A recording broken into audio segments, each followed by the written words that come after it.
All right, here we are, it's week 2 in our training. There are a few of us here, but I guess that gives us more space to do deeper connections. So, it's all good. In case you forgot, I'm Carl, and I'm the founder and executive director of E4Youth. Today, our focus is going to be, we'll talk a little bit more, hopefully provide you some additional insights in terms of connecting, building relationships with students, as well as the basics of the VR remix. Last time you learned to take existing assets and remix them just by copying URLs and replacing them in the code. Today, you're going to create your own 360 image. And we're also going to give you a strategy for helping students do it, but within the context of their own storytelling. Is essentially what we're going to do today. So I'm going to go ahead and share my screen. And I'm assuming that everybody can see that. Of course, we are E4Youth. I'm not going to go through a big introduction. You know who we are, what we do, how we do it.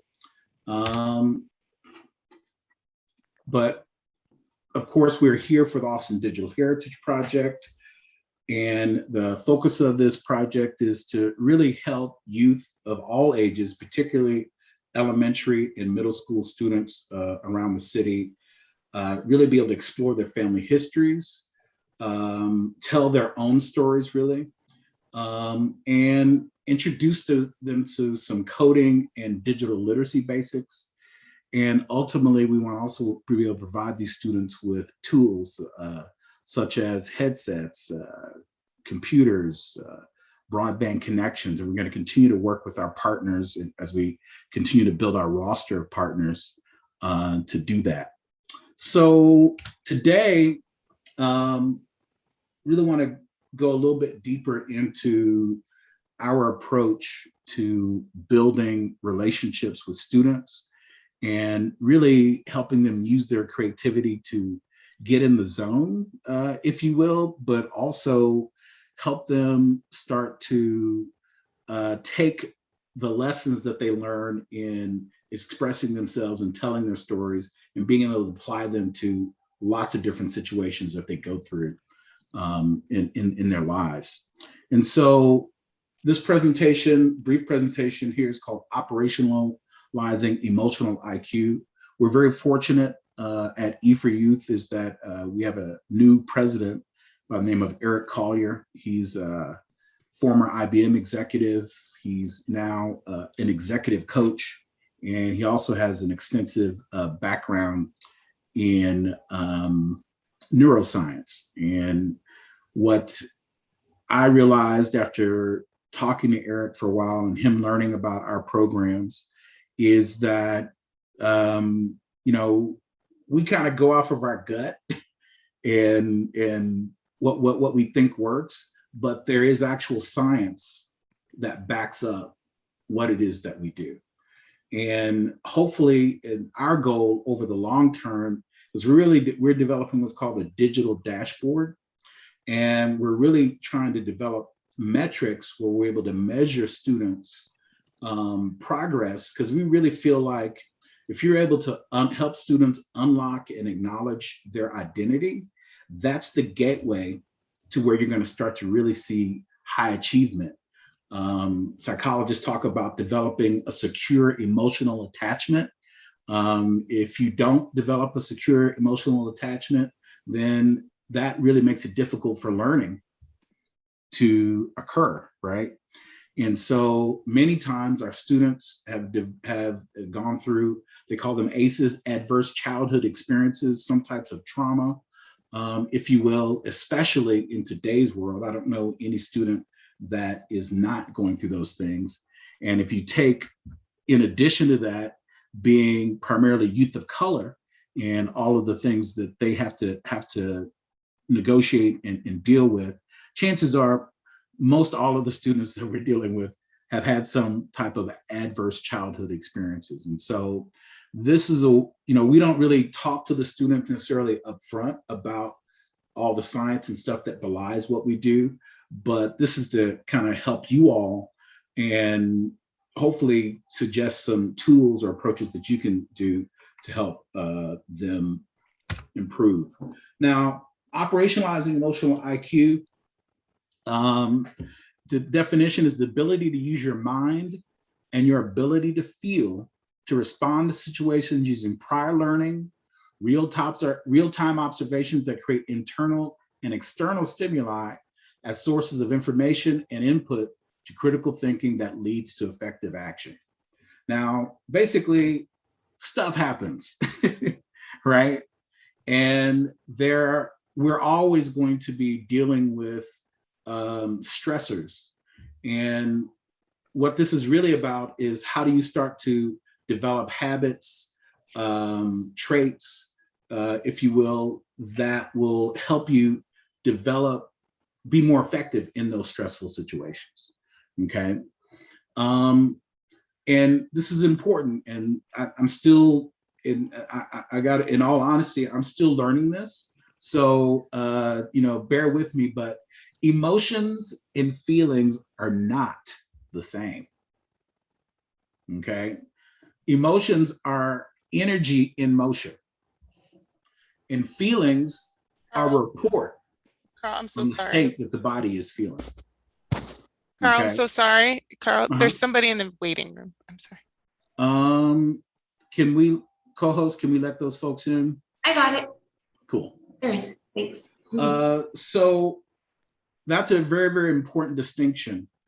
Something that Eric says to me, how can you, instead of viewing things as problems, how can you view them as situations? Because when you view something as a problem, you check in on yourself, it's a problem, then that escalates it. And your breathing changes and all those things happen. And then you're less likely to be able to deal with it. And so that's important to remember. So this is how we believe the world, a lot of us believe that the world works, is that everything is sequential, right? We read, left to right, at least we read English left to right, and everything's in a straight line, like, oh, I have my current observations, I have some experience, I think about it, and I do something, and I get a result. That's what we tend to think.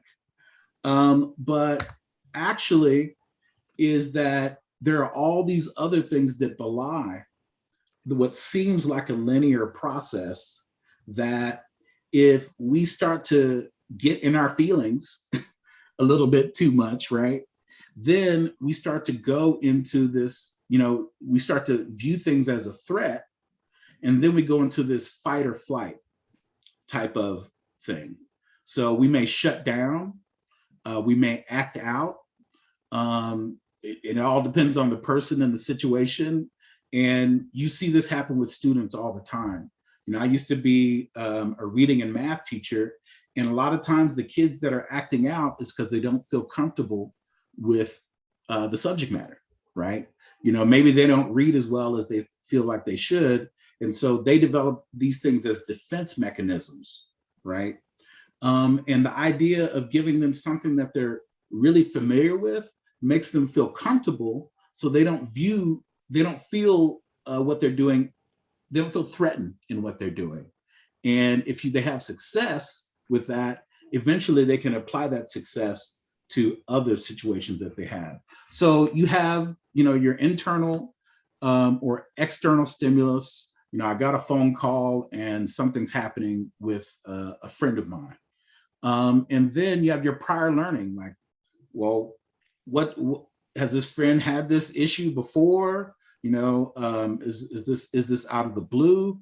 And then you have this emotions, right, that you feel, and then you do a check, and you can say, okay, are you going to go through this constructed experience and what's your mindset, what you're thinking, and then you go to action and result. So that's kind of an iterative version of operationalizing your emotional IQ. Now, this is really where we're trying to, first of all, I'm still trying to get myself there, okay? And really where the model where we want our students to go. And what we're really going to talk about today is the 7 levels of effectiveness. And anybody familiar with the 7 levels of effectiveness? You can Google it, and we're going to show you a little chart about those. Yes, Cynthia. Yes, yeah. Anyway, so you can see here is that there's a feedback loop here, right?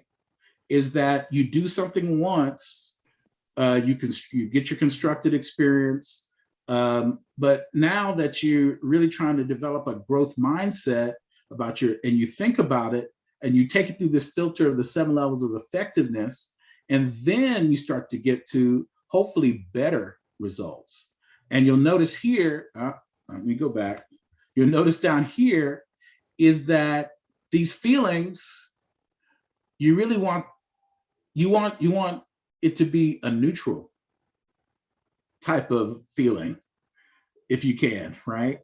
If you can neutralize it, then that allows that means the body is not reacting to it, and you're going to be in a better state to be able to come up with a better result, if that makes sense. These are concepts. We can share these. We'll share these slides with you. I've spent several hours just looking at these things and then thinking about it and doing stuff with folks. And so I think it's an iterative type of thing, but we really wanted to introduce the concept to you all today. So these are the 7 levels of effectiveness. And you'll see right there in the middle is what we call courage. And I know that I go through all the 7 levels of effectiveness. As a matter of fact, about 30 minutes ago, I was in the number 2, I was on fear about doing this presentation because I really didn't feel like I had it all together. But by the time, about 11:58, right, I started to get my courage up. I was brave, like, hey, I'm resolved. I don't have all the answers, but I'm going to figure it out, right?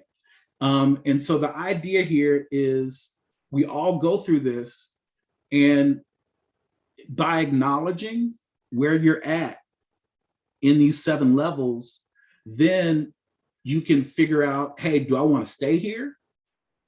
Or do I want to figure out a way that I can move up? So there's hopelessness, which is at the bottom. That's shame, dispiritedness, fear, usually about not knowing what the results are going to be. Frustrating, you might have some anger. Courage, you start to feel like, hey, I'm resolved, I'm going to be able to do this. And then really, we really want the kids to stay in that courage to engagement level where they're motivated and they can make a mistake, and that's not going to keep them from continuing on. And then you start to get into innovation, and then synchronicity is the highest level. And the more that you can really start to do those check-ins with yourself and recognize when you're below the line, and what strategies can you implement to get yourself back above the line, the more effective you're going to be in different types of situations. So I say all of this because what we've done is we've taken that, and thankfully we have Cynthia, who is a mindfulness coach, and she's going to demonstrate for you all. We're going to do a little icebreaker activity, and I'll let her take it from here. Yeah, so like Carl said, I'm a mindfulness coach, and so instead of framing our conversations with our participants as the 7 levels of effectiveness and just showing them those levels over and over, I try to tweak it in different ways. And truth be told, I created this little graphic for teachers last year. to use for their students as a daily check-in. And I have a couple of other ones, like if you were an animal today, what would you be? If you were a color of the rainbow, what would you be? There's all sorts of mental health check-ins. And that's basically what the 7 levels is, without saying that that's what it is, if that makes sense. So today, for our icebreaker activity, we're just doing what is your weather forecast for today. And I always tell, whether I'm talking with teachers or students or my digital docents, it may be a range. And also take a second and notice, how did your day start today? And where are you at right now? And what do you actually want to share? And so I always tell people, you don't have to make anything up. You can share as little or as much as you want to. And I go first. So today, my forecast right now is actually partly cloudy. It's been up and down just because yesterday I had a 10 a.m. to 10 p.m. type of day. And then we jumped into, all of the meetings about this today. But I also know, like, I was excited to present this information and see where it goes and all of that stuff. So partly cloudy, but a lot of sunshine too. And if you want to go next, you can just unmute and share, what is your weather forecast for today?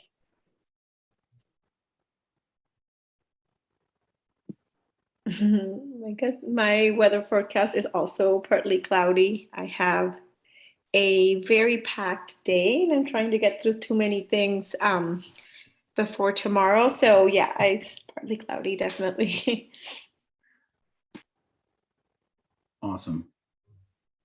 I can go next. I guess mine would be like a mix of sunny and rainbow. It rains a lot right now in Mexico City, but today there's been a lot of sunlight. So that's been really nice. And yeah, I just I woke up early, started work early, got a lot of stuff done. So it's kind of one of those days where I'm like really focused and it just feels really nice to like check things off, Awesome. I think today I'm gonna go with cloudy. Just because I didn't get too well of a sleep last night, and then just dealing with some like adulting stuff today. Like, had to take my car into the repair shop, and it needs like all this maintenance. So I'm like, spending money hurts, but yeah, it's gonna be okay. I'm just a little drained from that, I think. Awesome. Well, not awesome, but yeah. And Maya? I'd say I'm partly cloudy. Yeah, it's an okay day. Just okay. All yeah, right. just okay. Awesome. I think, is that everybody except for me? Yeah. So I woke up partly cloudy today. Yeah. Sorry, go ahead. And I would say that I'm actually kind of in the rainbow realm right now. I don't know, maybe I'm just silly or stupid, but that's where I'm at at this point. Nice with the, I see the rainbow that you put up there. There's so many challenges that I'm dealing with personally and professionally. And it all feels like I'm drinking from a water hose. But I feel a lot more like we've taken some things off our plate as an organization over the past week. And so that's lifted some of the weight. And, getting through these workshops, have a board meeting this afternoon. Those are always interesting. So yeah, I would say definitely started off partly cloudy, up and down, but I'm hopeful and refreshed about where things are going.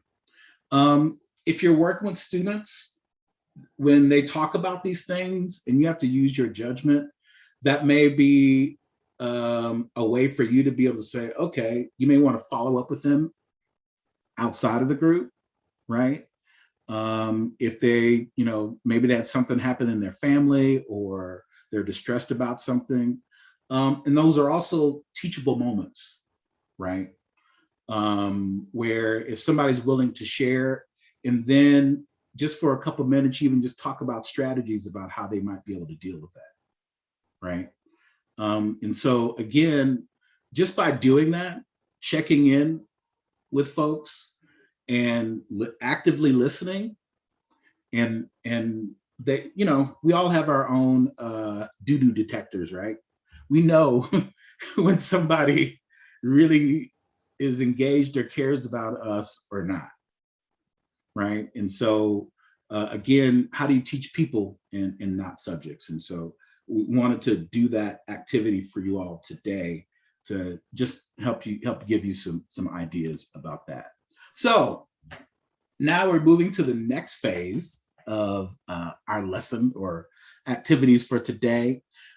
Snapping your 360 image in steps. But before we do that, I'm going to want you all to go to Google Maps. And I'm going to want you to think of a place that is significant to you. Now, before you do that, what I'm going to do is, I guess I'm going to demonstrate for you. Okay. So I thought about it, and I actually chose as my place Ravensbourne, London. Okay. And the reason that I chose that is that I guess it was maybe 4 years ago, I got a grant from the Mozilla Foundation to develop VR Remix Party. And at that time, I knew nothing about VR. You know, I have some software development background. I know just enough to be dangerous, but I figured, you know what, I can do something with that. Give me some money. So they flew me to London for the Mozilla Festival. And then I watched a kid that was 12 years old give a workshop on programming to a bunch of other. I was the oldest person in the room. All the other kids there were like, I don't think there was anybody over 19 in the room. And I was like, man, I really need to get it together, you know. So so that's why I'm choosing Ravensbourne. And this is where I took like my very first 360 photos and really kind of had some epiphanies here. So this is Ravensbourne University, and it's right here. Oh, here's the O2, which is a big shopping complex and performance venue. So in order to go to view that, if you go over here to the bottom right-hand corner, you see the little yellow person. When you pull on that, what you'll see is he's hanging there, and all those green areas light up, and you can drop that person there. And this is Ravensbourne University right there. That was the building that we attended all the stuff there. And right across the plaza there is the O2 Stadium. All right. And what was interesting about this was when we were there, Shaka Khan was performing in the O2, and I met, I guess, her bodyguard in the elevator. And I'm a former musician, so we happen to know some people in common, and like, you know, and then I realized after the show, he's like, oh, you weren't going to the show? I was like, no, man, I could have hooked you up. So that was like my chance to see Shaka Khan for free in London, and I missed it. Anyway, I digress. So what I want you to do is think of a place that's significant to you. Go there on Google Maps, all right? Get in the 360 street view. And then, since there's only a few of us here, we're each going to share why we chose that place. Okay, so I'm going to give you 5 minutes to do that. And once you find your location, I want you to paste that URL into the chat, please. Yeah, and y'all will notice that some of the locations may not have had the photographers come through, depending on what locations you choose. So kind of look around and see. There was a location I chose in Costa Rica and they didn't have any 360 images because they weren't accessed by that. So it'll be interesting, I think, for some locations to see if they have an image available. Cool. Cool. All right. 4.5 minutes. And this can be Question? I'm already there. I'm inside the African American Smithsonian History Museum. Nice. Cool. Y'all start dropping those links in the chat, and then Yeah. everybody else can kind of go to those places too. Okay. Yeah. And it can be anywhere, Anywhere. okay. Anywhere.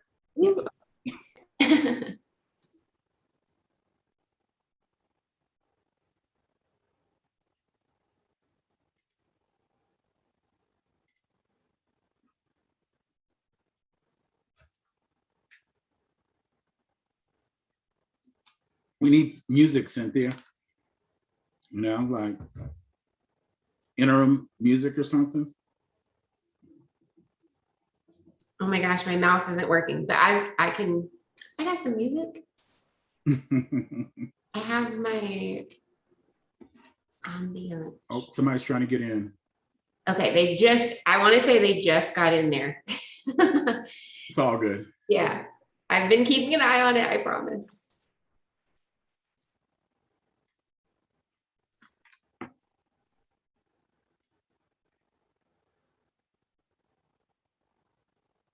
Nice. Is it Natalie? Right, Natalie? Yes. Yeah. Yes, I was in the waiting room for the other Zoom link, but then Ariana sent me this link, so Yeah, good job. I think when Janaea updated it, Carl, it was like a different thing or whatever, but we apologize. We're just looking at our favorite locations now. If you go to google.com/maps, anywhere you can think of that's important to you, and then you'll look around. There's a little yellow guy in the bottom right-hand corner of your screen. You'll just click and drag him to get the 360 image view. And that's kind of what we're messing around with right now. Yeah, when you grab the little guy, you'll see that where you can drop him is highlighted in blue with the blue lines there.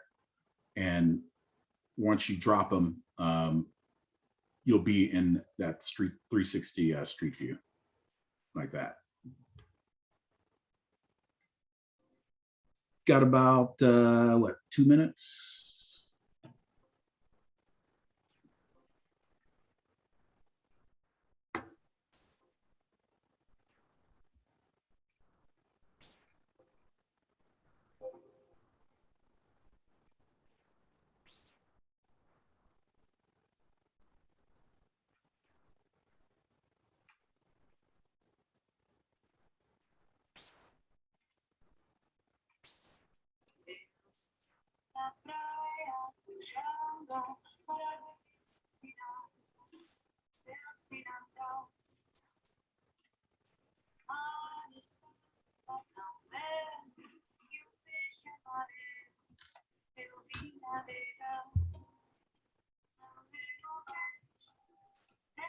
Mm.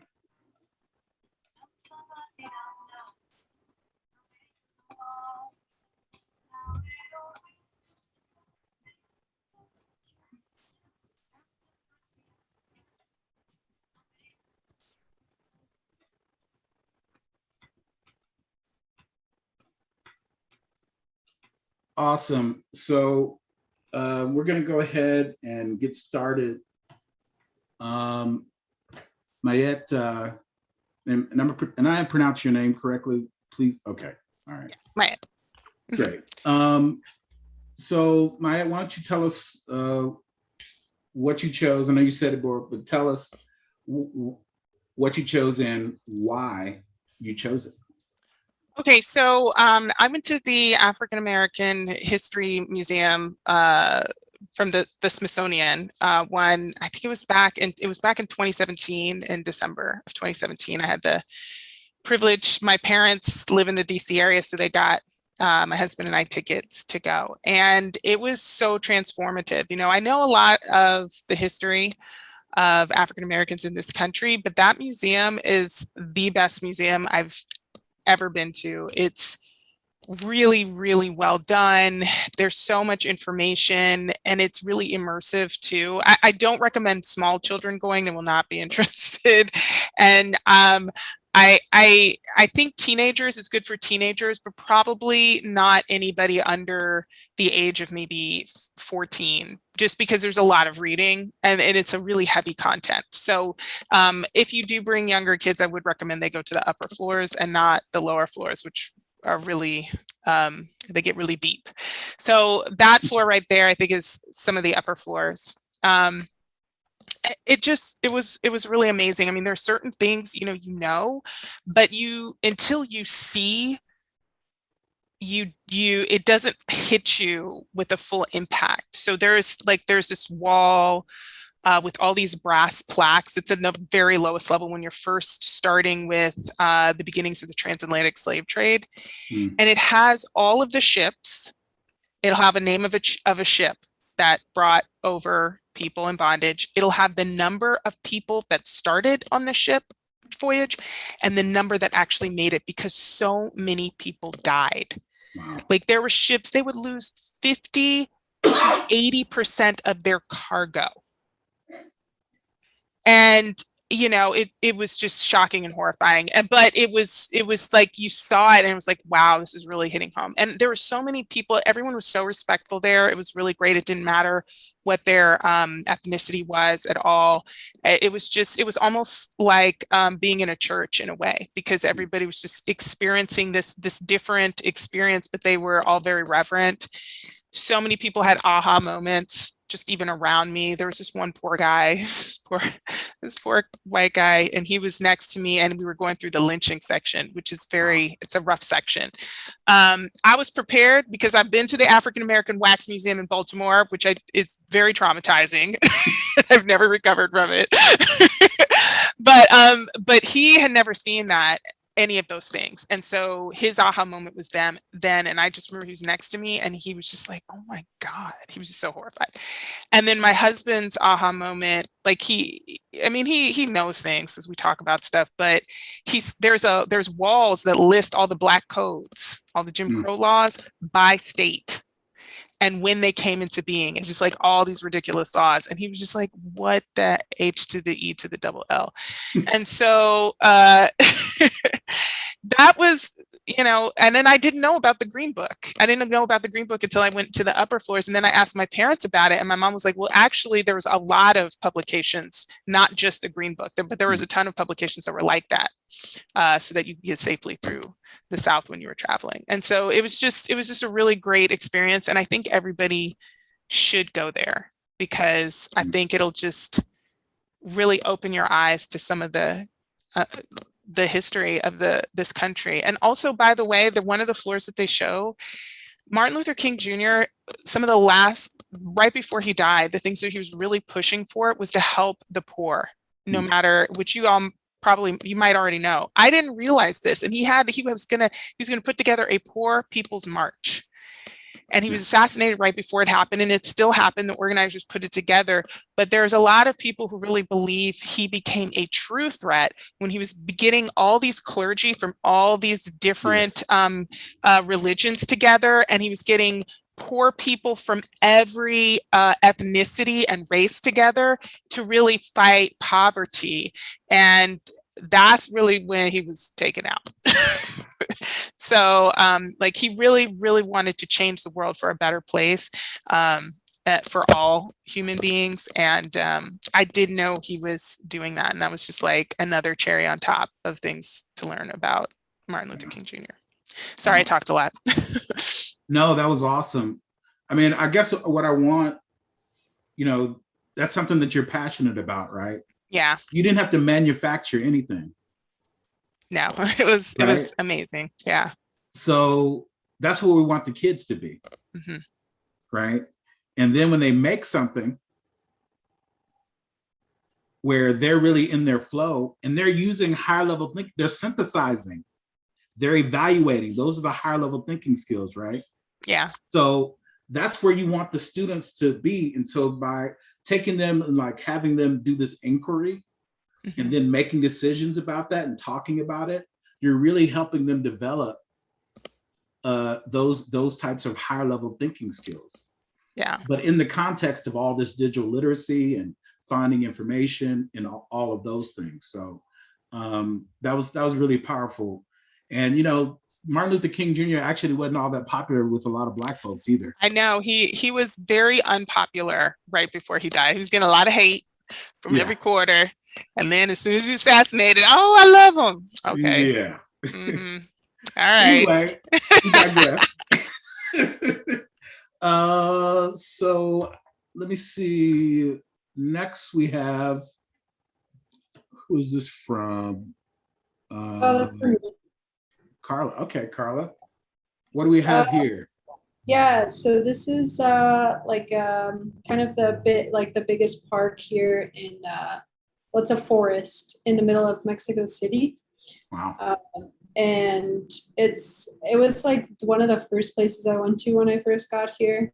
And Mexico City, I think, is like the biggest city in North America, so it's like really huge and kind of overwhelming.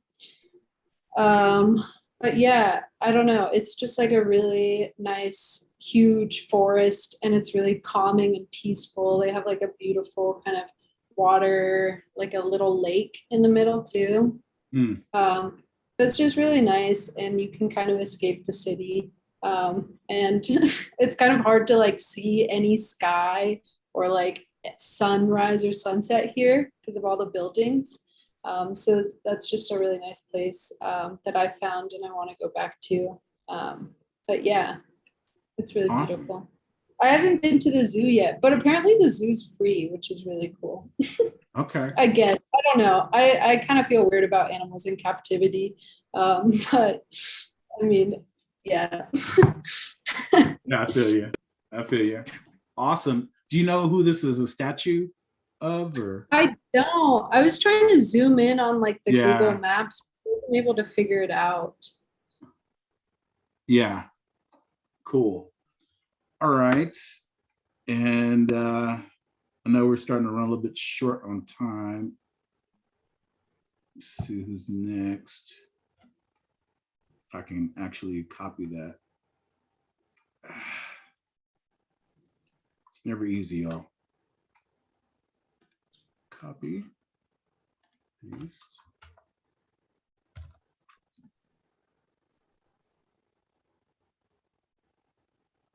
And what do we have here? Who's this from? This is from Liliana. Oh yeah, I think that's mine. Yeah, so I was looking for the Amazon rainforest, and there wasn't like a 360 view of anything. So so then I just looked up Machu Picchu, and it doesn't look like Machu Picchu to me, or at least not my version of it. But I guess it's some part of it. I didn't really see the exact location. Right. But I just added this place because it is definitely on my I don't know, should I call it bucket list or just my list of places that I want to go to sometime in my life. It's just I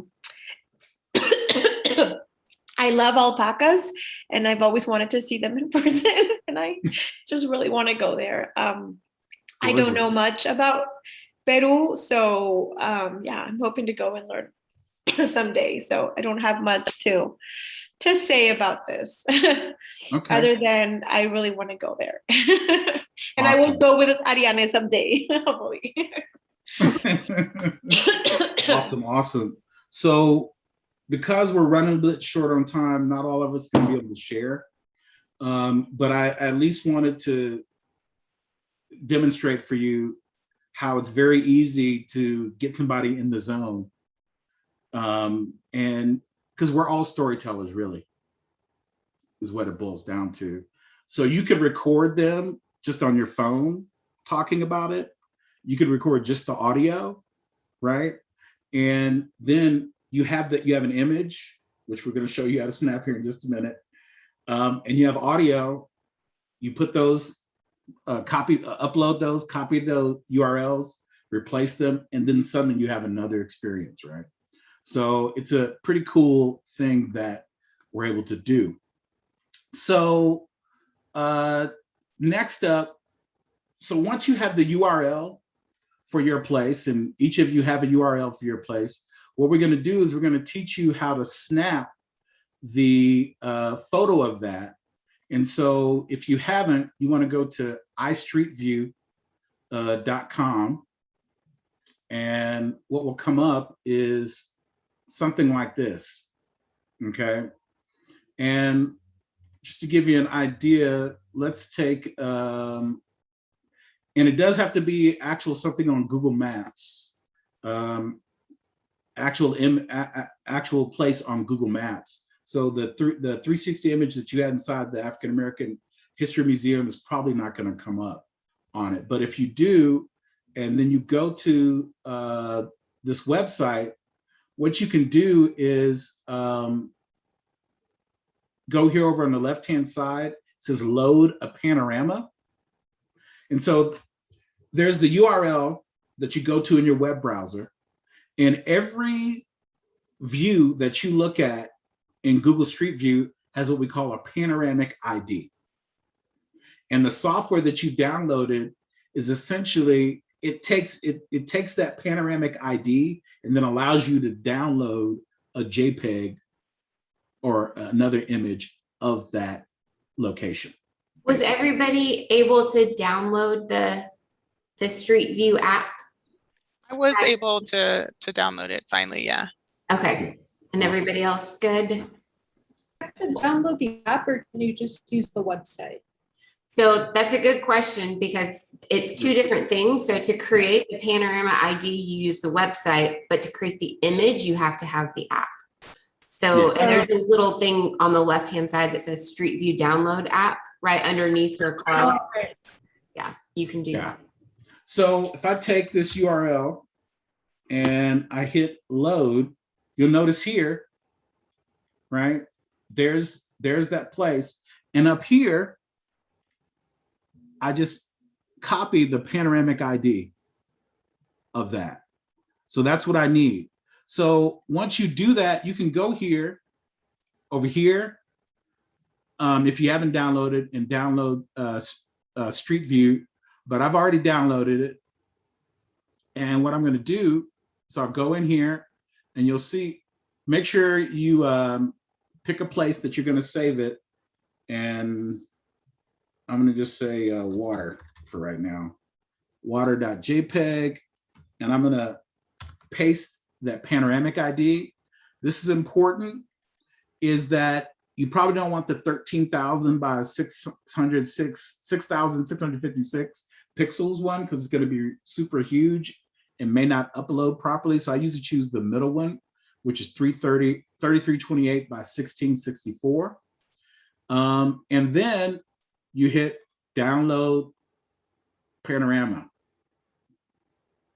So I have an issue because there's like so many different images. Do I have to go under share or embed image to get the link?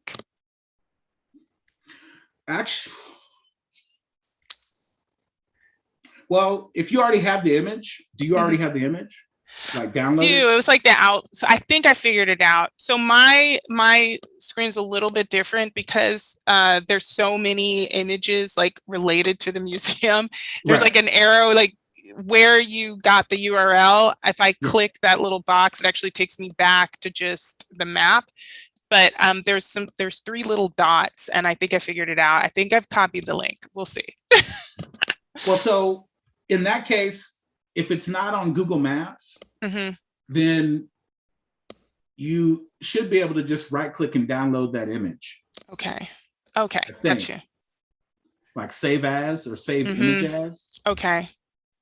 Does that work?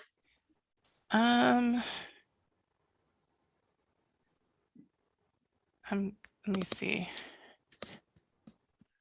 And we may need to follow up with you on that. Okay. Because what you bring up is, so people do take images of these places and they put them on Google so that folks can view them there, right? Yeah. But those aren't necessarily the images that the Google car has taken, right? Yeah. So if the Google car didn't take it, there's no panoramic ID. Oh, okay. Right? So you just have to download that actual image if you can download it.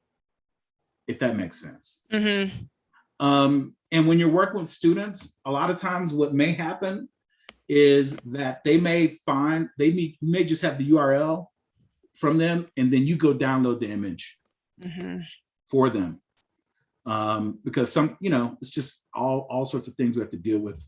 We're instructing kids in schools, and we want to make it as plug and play as we can. So if I look down here, because I downloaded that image, you see water 1. And so here's that 2D image. It's saved on my desktop in the Street Views folder. Now, this is important, and we only have about 10 minutes left. So what we're going to do is go to Glitch. I dealt with this last time. To Glitch. And what I'm going to do is I'm going to share this address with you. Okay. So once you click in that, or you put that address in your browser, you can go up here to the upper right-hand corner where the name is, where the upside down triangle is, and you want to remix that project.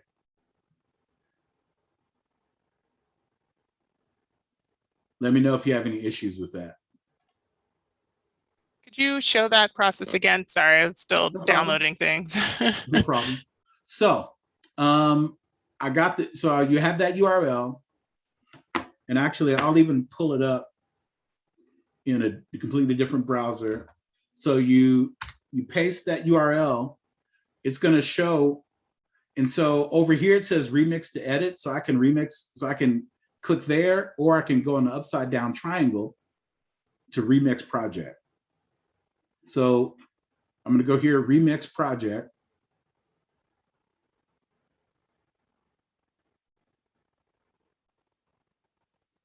Hopefully it'll load.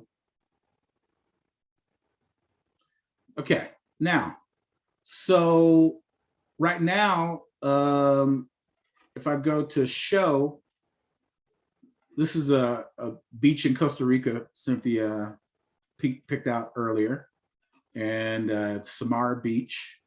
And so what we're going to do is we're going to replace that image, right? So we're in the index page first, but you want to upload your image to the assets folder, which is on the upper left-hand corner.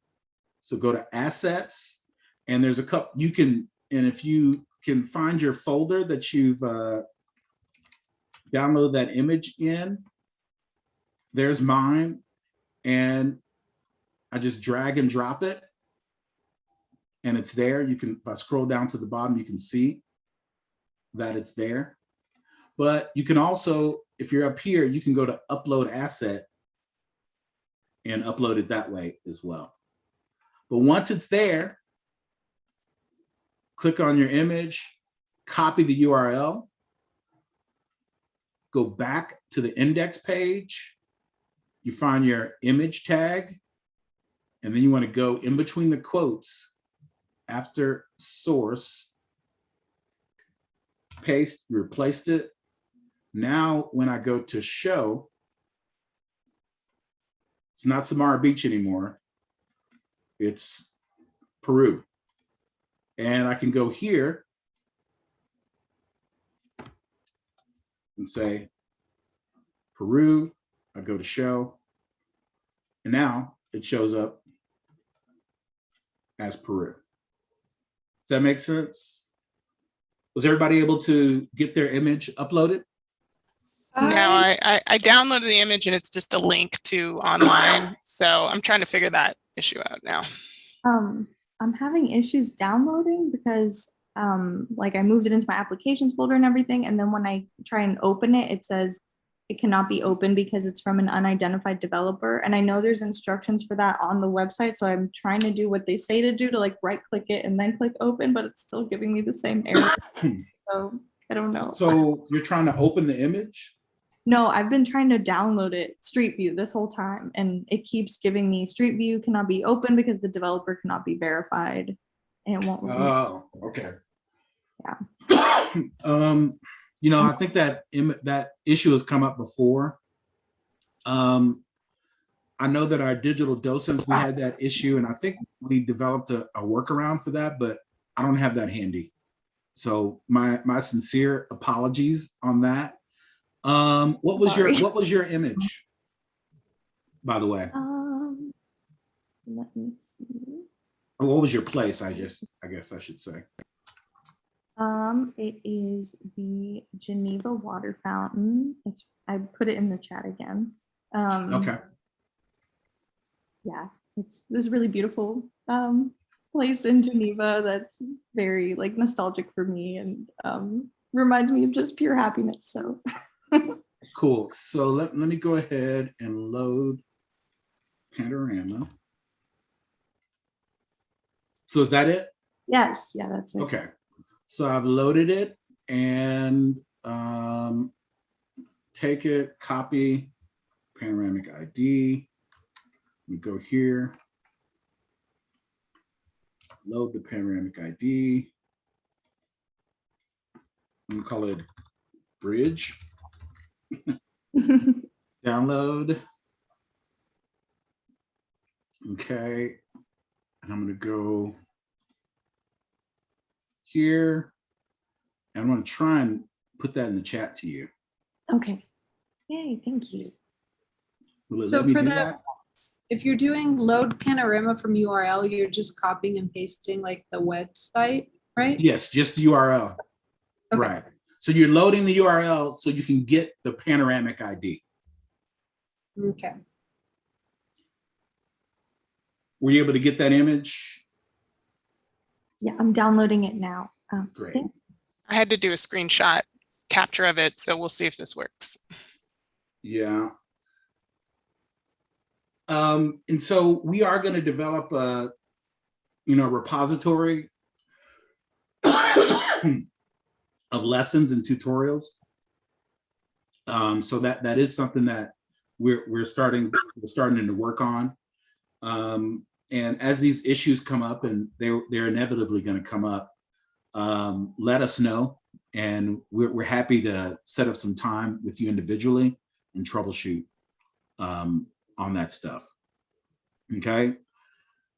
Carla, were you able to get it done? I'm still clicking. I put the URL and then I click load, but nothing happens. So it doesn't change the image there? No, it just says like I click load and then nothing comes up. I guess I can exit out and try. Hold on, let me find your URL. Could you paste the URL in the chat for me again? Yeah. Mm-hmm. Here you go. Okay. That is not a Google URL. That's an iStreetView.com Oh, URL. I see what you mean. So I So have you to need the Google. Oh, Oh, okay. URL. Yeah, I don't know what the Google URL. Oh, so the actual like location thing. Let me see. Yes. So that's what you need to load. The URL you need to load is the address where that Street View mhm. resides. And then once you click load and that comes up on the Street View, what's the next step? So in the upper left-hand corner of that image over here, Mhm. you'll see that says copy, click to copy panorama ID. So Mhm. that you just copy that, and that is your panoramic ID that you're going to paste into the application on your computer. Oh, okay. I see. Yeah. Thank you. Yeah, I don't think I'm clicking the right ID for the It's panorama. cool. We're about out of time. Let's follow up, and we can plan 15, 20 minutes, and I can walk you through it. Does that work for you? Sure. Okay. Liliana, do you have some success? Okay. I see you. I think I did it. I hope it worked. Look at you. hold on. Let's paste that in here real quick. See what you came up with. Yeah. Okay. Awesome. Ah, it's so beautiful. That is beautiful. Okay. So we are at 12:58. Hopefully you had some success. If you didn't, that's okay. Follow up with me, let me know, and I can set up some time to, you can share your screen with me and we can really troubleshoot and make sure you understand the basics. Next week, we're going to be using a platform called Bulb. And Bulb is a portfolio building platform. And Humberto Perez, who is our education director, is going to be leading that workshop. Essentially, what you're going to be doing is you're going to be creating your own beginnings of a digital portfolio next week. Okay. And the idea, again, it's all through modeling, right? Like I do, and then you do, right? And so that's really the methodology you want to work with the students, saying, hey, here's my portfolio. And then, and really with the portfolio, just like the VR, you're just remixing. You're saying, hey, here's a template. Okay, you're going to replace that photo with your photo. You're going to replace that bio with your bio, right? And so, but by having them start with these templates, then they can continue to build on these skills, the critical thinking, and then they're going to start to discover things that we don't even know.